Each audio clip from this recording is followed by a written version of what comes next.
Hola, ¿qué tal? Buenos días, espero que estés muy bien. Ya sabes, mandándote un fuerte abrazo y todas las bendiciones de nuestro Dios para ti y tu familia.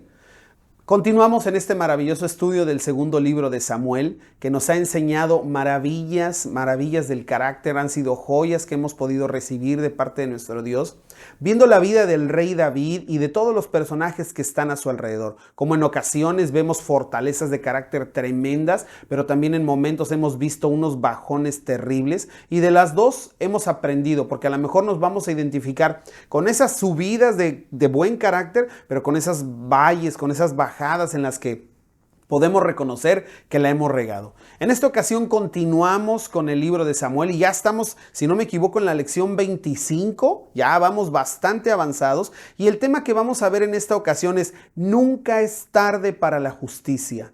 Nunca es tarde para la justicia. Y vamos a ver todo el capítulo 21, que no es tan extenso, pero tiene bastantes versículos, y ese es el capítulo que vamos a ver hoy. Y el versículo clave que estaremos trabajando hoy será el versículo 1, que dice: durante el reinado de David hubo un hambre que duró 3 años. Entonces David consultó al Señor y el Señor le dijo: el hambre se debe a que Saúl y su familia son culpables de la muerte de los gabaonitas. La actitud expuesta o el carácter expuesto que vemos en esta historia es que, debido al hambre que se desató como consecuencia de un pecado de Saúl, David mostró prontitud para hacer valer la justicia y saldar así la cuenta pendiente con los gabaonitas. Esa es la actitud expuesta, el carácter expuesto que vemos en esta ocasión. Pero bueno, vamos a comenzar, como te dije, vamos a hablar un poquito de estas subidas y bajadas del carácter, ¿no? Y en esta ocasión, con el tema que nos trae esta oportunidad, nunca es tarde para la justicia, vamos a ver 3 puntos importantes. Y el primero de ellos es que los pecados no caducan. Los pecados no caducan. El segundo punto que vamos a ver es: la justicia no llega por prescripción. La justicia no llega por prescripción. Y por último, daños por la falta de la justicia a tiempo. Daños por la falta de la justicia a tiempo. Esos serán los 3 puntos que vamos a ver y la información base de nuestra enseñanza del día de hoy. Pero quiero arrancar platicándote la historia de un hombre que ya con 77 años, ya de edad avanzada, habiéndose casado, o sea, ya siendo esposo, padre, nieto, una persona que aportaba de cierta forma a su comunidad, de pronto en el 2018 se vuelve una noticia increíble. Yo no sé si la recuerdas. De repente pues podemos estar medios perdidos de las noticias, y más si no son en nuestro país. Pero en el 2018, a este viejito de 72 años en ese momento, lo arrestan porque resulta que este señor, déjate doy el nombre, Joseph DeAngelo, fue el terrible asesino en serie llamado el asesino de Golden State. Y lo atraparon porque en aquellos entonces, donde tuvo una ola de crímenes que duró 13, 14 años, dejó su ADN en algunas de las terribles escenas y lo guardaron y lo dejaron ahí congelado, y este hombre no volvió a cometer crímenes, no estaba en las bases de datos, pero a través de la genealogía del ADN fueron llevando por la familia hasta que dieron con él en el 2018 y fue arrestado. Este hombre, obviamente, la fiscalía quería la pena de muerte. A pesar de tener 72 años, tenía que pagar por sus crímenes, pero decidió confesar todos sus crímenes, ahorrarse toda esa situación, y lo condenaron, déjame te digo nada más, a 11 cadenas perpetuas. Y el hombre todavía no muere, sigue en la cárcel. Te voy a platicar lo terrible que sucedió. Entre 1973 y 1986 se metió a robar a más de 120 casas, mató a 13 personas y lamentablemente también violó a 45 mujeres. Fue terrible cómo atemorizó a todo California durante estos años. Él se declara culpable y entonces ya no le dan pena de muerte, lo condenan a esas 11 cadenas perpetuas. Y a pesar de estar viejo y en edad avanzada, no tuvieron misericordia, por decírtelo de alguna manera, porque no se la mereció, pues, pero por su edad avanzada no le dieron no tuvieron ninguna consideración con él. Está en la cárcel y va a morir en la cárcel. Ahí se va a quedar esta persona por lo que hizo. ¿A qué te quiero llevar con esta historia? Que pudiéramos pensar, oye, imagínate, ya pasaron 50 años de cuando empezó, o sea, ya ni al caso, ya está viejito, ya para qué, ¿no? Pero no, como lo dice el tema de hoy, nunca es tarde para la justicia y tenía que hacerse. Fíjate que viendo esta analogía a nuestra vida, muchas veces pensamos que en nuestra vida a veces sí ya es tarde para las cosas, ya es tarde para remediar algún mal, ya es tarde para arreglar una relación perdida, ya es tarde a veces hasta para confesar un pecado o para restaurar una relación por culpa de un pecado, ya es tarde a veces hasta para confesárselo a Dios y decimos, no, ya es que eso ya fue hace muchos años, sí lo hice, pero pues ya pasó. Y la verdad es que la lección que vamos a ver en esta ocasión nos enseña exactamente eso. Nunca es tarde para la justicia. Acompáñame, vamos a orar y pidámosle a Dios sabiduría en lo que vamos a ver en esta oportunidad. Dios, te damos gracias por este tiempo que podemos tener y venimos delante de ti, Señor, con corazones abiertos, con mentes dispuestas a escuchar tu palabra, a aprender de este estudio, Señor, y te rogamos de verdad que nos des la inteligencia y la sabiduría que necesitamos para poder escudriñar cada una de tus maravillas y atesorarlas y ponerlas por obra en nuestra vida, Señor. Te pedimos que este tema, igual que cada uno de los que hemos visto y los que veremos al futuro, sean de una gran bendición para nosotros, Señor, y que nos ayuden a buscar siempre la estatura de la plenitud de tu Hijo Jesús. Te agradecemos en su nombre. Amén.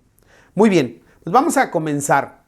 Y como te decía, en esta oportunidad ya estamos en la lección 25 del segundo libro de Samuel y vamos a ver el capítulo 21. Le vamos a dar lectura al capítulo que, si bien te digo, es un poquito extenso.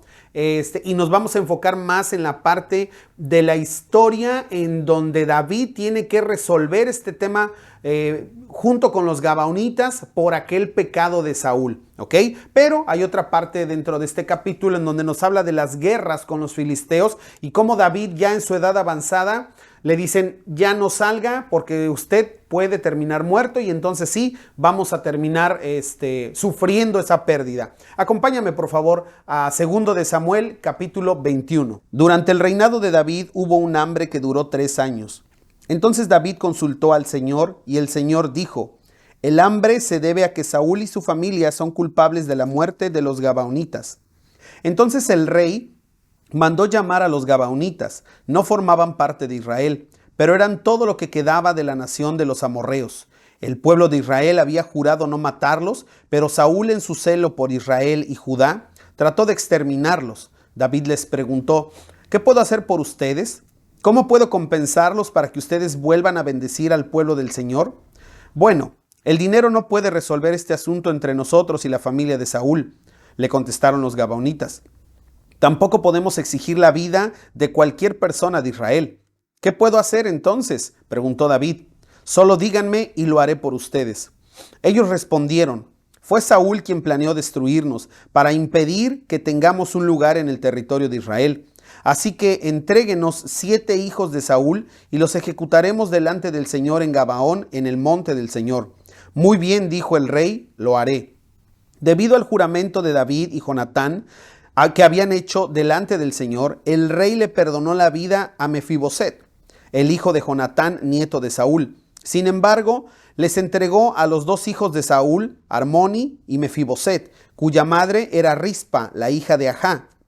También les entregó a los 5 hijos de la hija de Saúl, Merab, la esposa de Adriel, hijo de Barzilai de Meola. Los hombres de Gabaón los ejecutaron en el monte delante del Señor. Los 7 murieron juntos al comienzo de la cosecha de la cebada. Después Rispa, la hija de Ajá y madre de 2 de los hombres, extendió una tela áspera sobre una roca y permaneció ahí toda la temporada de la cosecha. Ella evitó que las aves carroñeras despedazaran los cuerpos durante el día e impidió que los animales salvajes se los comieran durante la noche. Cuando David supo lo que había hecho Rispa, la concubina de Saúl, fue a ver a la gente de Jabes de Galaad para recuperar los huesos de Saúl y de su hijo Jonatán. Cuando los filisteos mataron a Saúl y a Jonatán en el monte Gilboa, la gente de Jabes de Galaad robó sus cuerpos de la plaza pública de Betzán, donde los filisteos los habían colgado. De esta manera David obtuvo los huesos de Saúl y Jonatán, al igual que los huesos de los hombres que los gabaonitas habían ejecutado.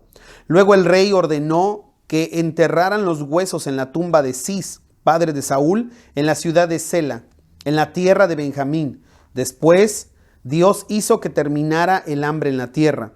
Una vez más los filisteos estaban en guerra con Israel, y cuando David y sus hombres estaban en lo más reñido de la pelea, a David se le acabaron las fuerzas y quedó exhausto.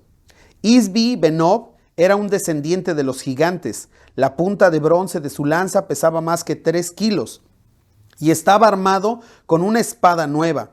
Había acorralado a David y estaba a punto de matarlo. Pero Abisai, hijo de Sarbia, llegó al rescate de David y mató al filisteo. Entonces los hombres de David declararon: no volverás a salir con nosotros a la batalla.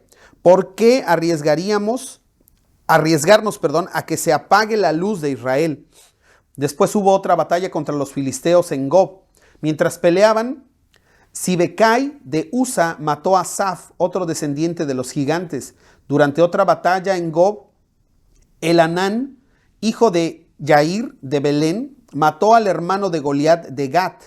El asta de su lanza era tan gruesa como un rodillo de telar. En otra batalla contra los filisteos en Gat, se enfrentaron con un hombre enorme que tenía 6 dedos en cada mano y 6 en cada pie, 24 dedos en total, que era también descendiente de los gigantes. Pero cuando desafió a los israelitas y se mofó de ellos, lo mató Jonatán, hijo de Simea, hermano de David. Estos 4 filisteos eran descendientes de los gigantes de Gat, pero David y sus guerreros los mataron. Como te digo, la primera parte de la historia es donde vemos este tema de la justicia y los años que pasaron, todo lo que sucedió con Saúl y esta terrible acción. Y en la segunda parte vemos donde David termina su vida de batalla, ¿no? Donde se jubila, ¿no? Ahí ya le dicen: no vuelve a salir usted con nosotros porque lo van a matar, y cómo nos vamos a arriesgar a que se apague la luz de Israel, ¿no? Entonces, bueno, ahí está esa parte. Como te había dicho, nunca es tarde para la justicia, nunca es tarde para la justicia, y el primer punto que vamos a ver en esta ocasión es: los pecados no caducan. Y los versículos que estaremos viendo son del 1 al 3. En esta parte dice... Quiero hacer un paréntesis ahorita que empecemos, porque la verdad me sorprende David, como te digo, a veces subidas, a veces bajadas, y creo que aquí, más que no sé si decir que fue una bajada de carácter, pero la verdad es que me sorprende, ¿no? Porque dice el versículo 1, durante el reinado de David hubo un hambre que duró 3 años. Entonces David consultó al Señor. ¿3 años? ¿Tardó 3 años en consultar a Dios en medio de la hambruna de su pueblo? No me puedo imaginar cómo algo pasa en nuestra vida y decimos: pues ahí está, es natural, ahí sigue. Tengo una bolita que siento en el pecho, pero pues total, no pasa nada. Veo que mi trabajo se está yendo a pique, pero bueno, pues ahí espero. Veo que cada vez mis hijos están más distanciados de mí, pero bueno, está bien. ¿Sí me sigues? O sea, tardó 3 años en consultar a Dios. A lo mejor el primer año, ¿no? De que digas: híjole, no llovió. Ay, hombre, pues no llovió, ni modo. Pues ahí nos la arreglamos con lo que tenemos en los graneros, que siempre están llenos. Y bueno, ahí nos la vamos campechaneando. Pero otra vez y otra vez, o sea, creo que ya es mucho, ¿no? Entonces, creo que ahí David tardó demasiado tiempo en reaccionar, y obviamente si te pudiera dar una aplicación en este versículo, pues es eso, ¿no? Que siempre traigamos delante de nuestro Dios cualquier cosa de la vida, sea una emergencia o no, sea una situación difícil o no. Nos invita a la Biblia que todo lo presentemos delante del Señor, que oremos sin cesar, ¿no? Pero pues más cuando pasa algo así que es completamente fuera de lo ordinario, Con más razón tiene que ser el Señor nuestra búsqueda de sabiduría. Dios, ¿qué me quieres mostrar con esto? ¿Qué está pasando con esto? ¿Por qué me siento mal? ¿Por qué siento esto en mi cuerpo? Oye, ¿por qué está este bajón de ventas en la empresa en donde estoy? Bla, bla, bla, ¿sí? Entonces, pues creo que ahí le faltó el David. Pero bueno, continuamos con la importancia del pasaje, porque cuando ya David se acerca, que otra vez también está bien, que consulte a Dios y no deje seguir las cosas, ¿no? Y que le dice, Señor, ¿qué está pasando? Dios le contesta y le dice, el hambre se debe a que Saúl y su familia son culpables de la muerte de los gabaonitas. Híjole, yo creo que fue como un balde de agua fría, porque si no me equivoco, no hay ningún otro pasaje en el que se mencione este acto de Saúl. Yo no sé si en el tiempo que David huyó simplemente se enteró, no se enteró, pero sucedió.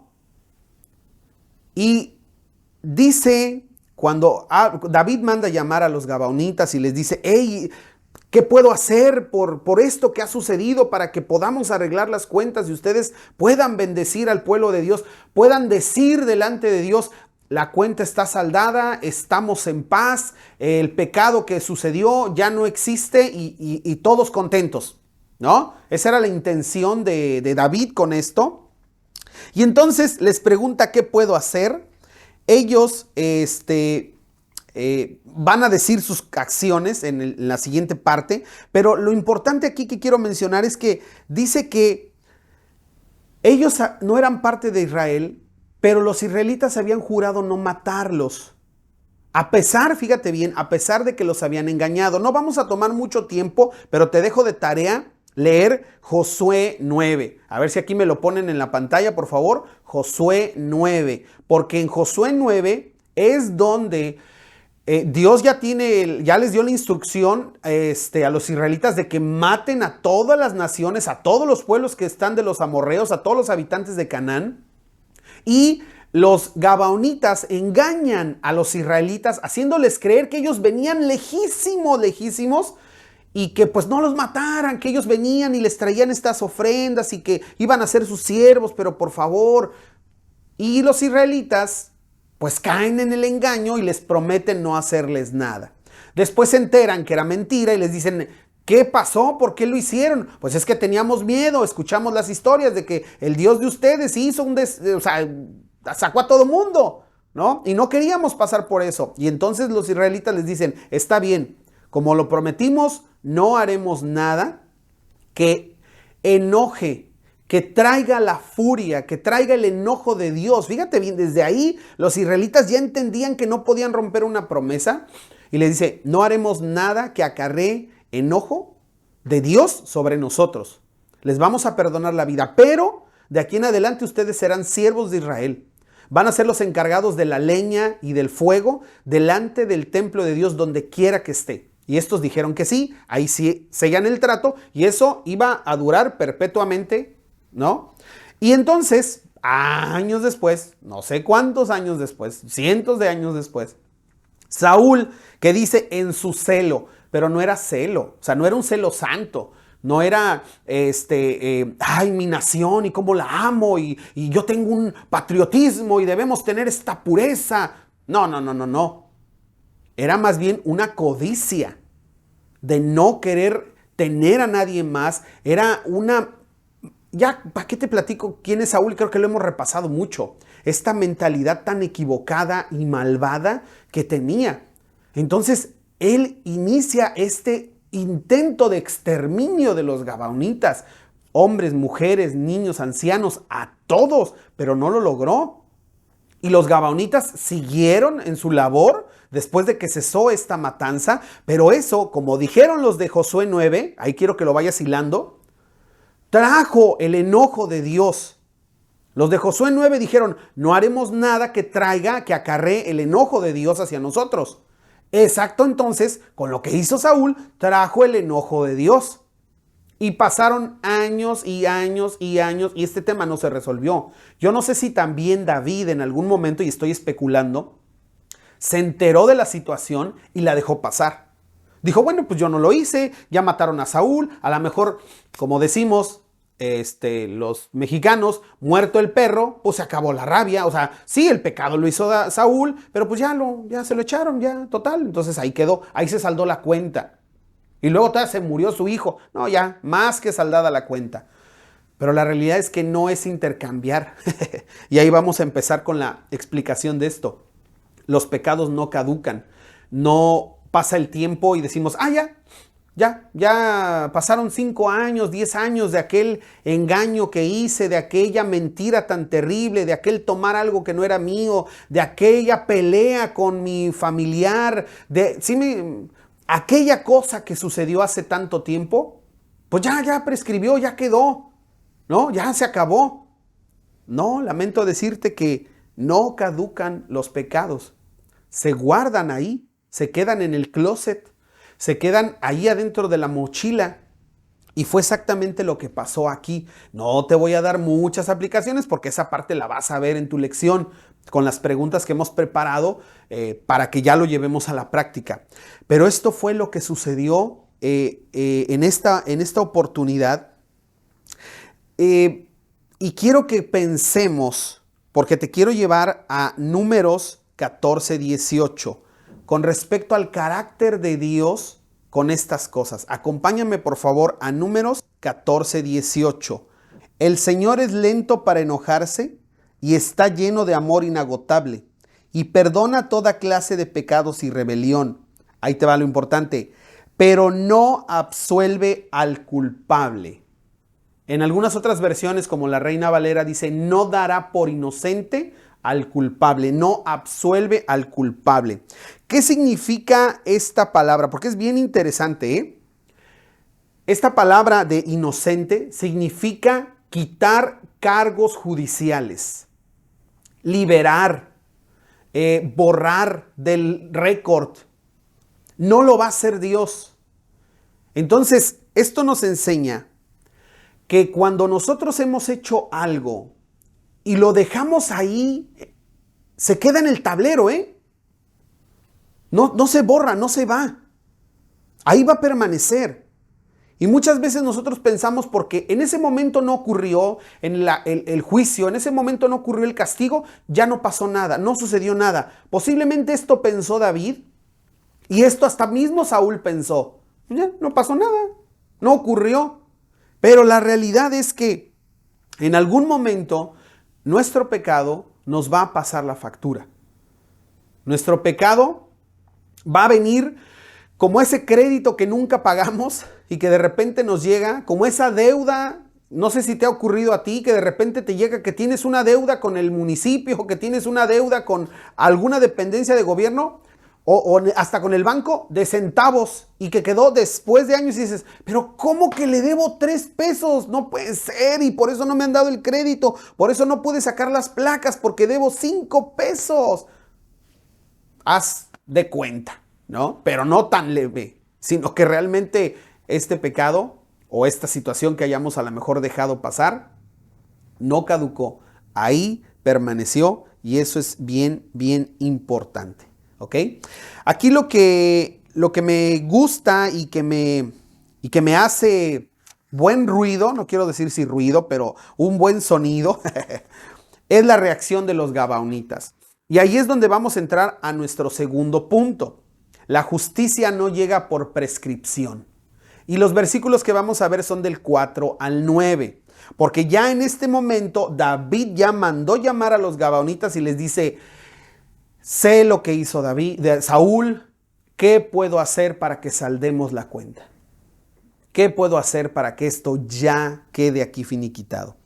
Y te digo, me gusta la reacción de los gabaonitas porque le dicen, lo que sucedió, para empezar ellos entendían el problema exacto. No querían venganza, no querían sangre, no querían matanza, nada. Dicen, en el versículo 4, bueno, el dinero no puede resolver este asunto entre nosotros y la familia de Saúl.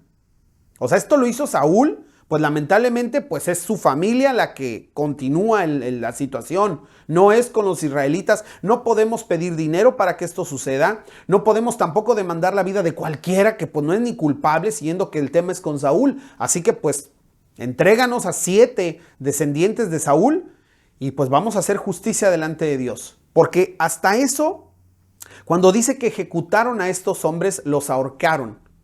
Y los ahorcaron delante de Dios, dice aquí el pasaje, delante de la presencia de Dios, para que Dios pudiera, pues no que no lo haga, ¿no? Pues pero constatar que este tema ya quedó. Y los gabaonitas no lo hicieron por venganza, porque también ellos eran parte, no eran del pueblo de Israel, pero vivían en las tierras del pueblo, así que la hambruna también les afectaba. Y dicen, para que esto ya quede, para que esto ya delante de Dios quede sellado y saldado, danos a 7 descendientes de Saúl, los ejecutaremos delante del Señor y con eso pues pagamos esta deuda que dejó Saúl, ¿no? Hacemos justicia. Cuando te digo que la justicia no llega por prescripción, pareciera que va de la mano, pero creemos que el pecado caduca. Mentira, no caduca. La otra mentira, no te llega la justicia por prescripción. ¿Qué significa la prescripción? Pues como la prescripción de un delito. En la mayoría de los países existen cláusulas dentro de los códigos penales donde dicen que después de ciertos años, sobre todo los años de condena por tal o cual crimen, si ya pasaron esos años, ya no es perseguido ni de oficio. O sea, ya ni averiguación, ni levanta nada ya, porque ya prescribió, ¿no? O sea, no sé por decirte cuántos años son por la prescripción de robo. Pero si ya pasaron 2, 3 años y tú quieres decir, es que fíjese que fulanito de tal, hace 3 años me robó la manguera que dejé en el patio y descubrí que era él. Te van a decir, no, señor, señora, ese ya prescribió. Ya fue, ya no puede. Entonces, la otra persona, pues pareciera que ya es justa, no tiene ninguna deuda porque ya pasó el tiempo que tenía que pasar. Con la vida cristiana no es así. La justicia no viene por prescripción. No podemos argumentar que estamos bien con Dios, que tenemos una vida cristiana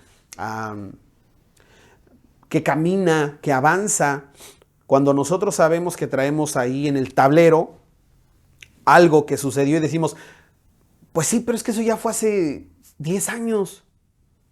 Sí, cometí tal cosa, no sé, adulterio, robo, lo que tú quieras. Pero fue hace 10 años, o sea, ya pasó y pues no sé por qué no siento esta emoción en mi vida, esta espiritualidad ferviente, por qué no me va bien, porque no te estoy diciendo que en las maldiciones ni cosas así, pero ¿por qué no me va bien en la vida? Pues porque traes algo ahí en el tablero atorado que no has resuelto. Y sí, obviamente nuestro pecado delante de Dios es una afrenta contra Él y sí, Dios se enoja. Lo dijo en Josué 9, no haremos esto para no acarrear el enojo. Pues sí, el enojo de Dios vino por el pecado de Saúl, a pesar de que ya era la siguiente historia, la siguiente generación. Y eso no importa porque se tiene que saldar. Entonces, nosotros igual, ya pasaron 5 años, 8 años. No somos justos nomás porque ya pasó el tiempo. Tenemos que resolver el asunto. Tenemos que resolverlo y arreglar cuentas.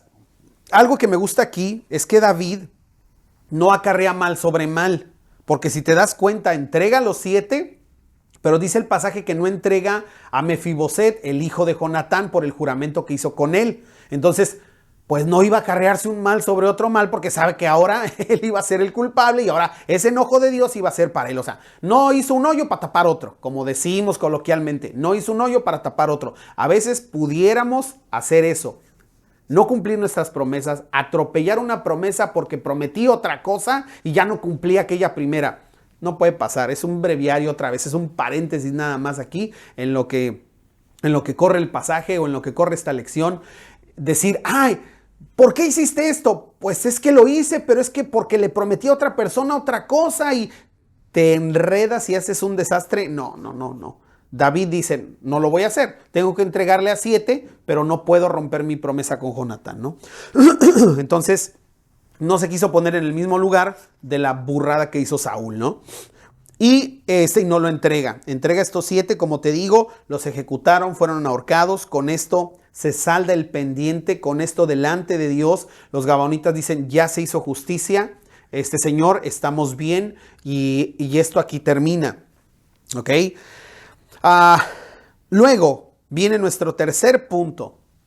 Daños por la falta de justicia a tiempo. Daños por la falta de justicia a tiempo. Y aquí son los versículos desde el 9 al 14. Y aquí es la historia de la madre de estos dos hombres o jóvenes que son entregados para ser ejecutados. Esta mujer que se llama Ajá, y así se llama, Ajá. Sí, exacto, Ajá. La madre de estos dos hombres dice que ella cuidó de los cadáveres de los 7, puso una tela áspera y sobre ella se sentó, obviamente para mostrar su pena y su duelo, y cuidó de que los animales ni de la noche ni de la mañana acabaran con los cuerpos. Y dice que estuvo ahí durante todo el tiempo de la cosecha, esperando el tiempo de la lluvia, esperando el tiempo en que la bonanza volviera de nuevo. David también esperó todo ese tiempo para a ver si se apaciguó la situación con Dios, se arregló la situación con Dios, y dice que después de esto volvió a llegar la bonanza al pueblo. Llegó, se acabó el tema, se saldó. Cuando David va y reclama, aprovechamos ahí otro paréntesis, va por los huesos de Saúl y de Jonatán, y también por los huesos de estos 7, y los entierran todos en la tumba de Cis, el padre de Saúl, allá en la tribu de Benjamín. Y entonces con esto dice el versículo 14. Al final del 14, después Dios hizo que terminara el hambre en la tierra, pero lamentablemente hubo daños por la falta de la justicia a tiempo. Y quiero hablar de Ajá, de la madre de estos hombres, porque ella tuvo que sufrir la pérdida de sus hijos. La de otra también. Las familias de estos hombres tuvieron que sufrir su pérdida por aquello que no se hizo a tiempo. Y muchas veces, me voy a tener que meter un poquito con las aplicaciones, sufriremos o nuestras familias sufrirán esos años o ese tiempo en que nosotros no hemos arreglado las cuentas que hemos tenido que arreglar, considerando que ya es tarde para la justicia. Y mira, ahí mismo en Números 14, 18, y no te estoy hablando de maldiciones generacionales ni de nada de esas cosas que ni al caso, ni al caso. Pero dice el versículo 18 al final, Él extiende los pecados de los padres sobre los hijos, toda la familia se ve afectada, hasta los hijos de la 3ª y la 4ª generación. No habla de maldiciones generacionales ni nada. Está hablando de la afectación que tiene esa falta de justicia a tiempo. Entonces, yo puedo cometer algo que si no confieso y sigo mal delante de Dios y ya estoy empeñado en hacerlo mal, voy a afectar a toda mi familia, pero también voy a afectar a mis hijos. Y puede ser que esa afectación sea tan grave que mis hijos se vean afectados y sus hijos también. Porque imagínate que yo pudiéndole dar una buena calidad de vida, y no me refiero solo a lo económico, sino de amor, de cuidado, ya sabes, no lo hago, afecto a mis hijos y a lo mejor mis hijos dicen, es que así se vive la vida, a golpes, a gritos, a regaños, a peleas, y ahora ellos afectan a sus hijos. ¿Sí me sigues? ¿Por qué? Porque desde el principio tenía yo acá en el tablero pegado esa deuda, esa situación que no arreglé, y entonces afecta después. ¿Qué fue lo que pasó aquí? Que Ajá y las familias fueron afectadas por aquello que hizo Saúl. Y te quiero decir una frase de esas matonas que por aquí se me ocurrió, y dice, el dolor o la vergüenza por la sanidad y la justicia es menor que el dolor o la vergüenza por el pecado no resuelto. El dolor o la vergüenza por la sanidad y la justicia es menor que el dolor o la vergüenza por el pecado no resuelto. La justicia duele, arreglar las cosas avergüenza, pero es mejor eso a seguir en una de dos, o amachados en nuestra falla, o creer que pues ya nadie se dio cuenta y pues ya no pasó nada. No, no es cierto. Las consecuencias de eso van a dolernos más que el tener que ponernos de pie y aguantar el tomatazo, aguantar el regaño, la reprensión, lo que venga. Va a ser peor. Entonces, no dejemos que las consecuencias alcancen a nuestra familia, a nuestra 2ª o 3ª generación, porque nosotros hemos decidido dejar ese tema ahí pegado en el tablero. De esto habla la lección de hoy. Voy a hacer lo que sigue, el breviario, nada más rapidito, así el resumen, abuelo de pájaro. Lo que te decía, Continúan las batallas con los filisteos y los israelitas acaban con los gigantes, descendientes, primos, hermanos de Goliat, porque de hecho se menciona la muerte del hermano de Goliat. Entonces acaban con estos gigantes que tenían los filisteos, que eran hombres, uno tenía 6 dedos, imagínate, tenía 6 dedos en cada mano, en cada pie, y enormes, gigantescos, y acaban con ellos. Y David en esto se le pide que se jubile, que se retire de las batallas, porque podía acarrearse una pérdida muy grande para el pueblo si David moría en una batalla a manos de un gigante de los filisteos o en la batalla, ¿no? Entonces esto ya, ahí termina la vida laboral militar de David. Pero ya para terminar con nuestro pasaje, invitarte y hacer este repaso ahorita de lo que hemos visto en esta oportunidad. El primer punto que vimos, dijimos que los pecados no caducan, y fue los versículos del 1 al 3, en donde hablábamos de que no importa el tiempo que pase, siempre van a estar ahí, como el caso del asesino de Golden State. A pesar de que pasaron 50 años, ahí estaba, tenía una deuda y tuvo que ser saldada. El segundo punto que vimos, la justicia no llega por prescripción. No significa que ya pasaron 5 o 10 años y aquello que hice, pues ya pasó y yo ya estoy bien, estoy limpio, no tengo ninguna deuda con Dios. No pasa así. Y por último, los daños por la falta de la justicia a tiempo, que son los versículos del 9 al 14, en donde vemos cómo esta mujer y las demás familias sufren la pérdida de sus hijos, de sus hermanos, de sus esposos, para saldar aquella cuenta que si se hubiera hecho bien las cosas a tiempo, no hubieran pasado por esto. Si Saúl no lo hubiera hecho, de principio de cuentas, esta parte del capítulo no existiría. ¿Ves eso conmigo? Si no hubiera hecho esto Saúl, esta parte del capítulo 21 no existiría, nada más hubieran puesto la parte de las batallas. ¿Cuántas? Es imposible no irme a una aplicación, pero ¿cuántos capítulos en nuestra vida no debieran de existir si hubiéramos hecho las cosas o si hiciéramos las cosas bien desde el pasado?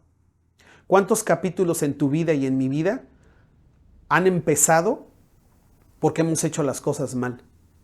Porque hemos decidido no confesar, no perdonar, no hacer las cosas por dolor o vergüenza al qué dirán, al qué pasará, en lugar de afrontar mi falla.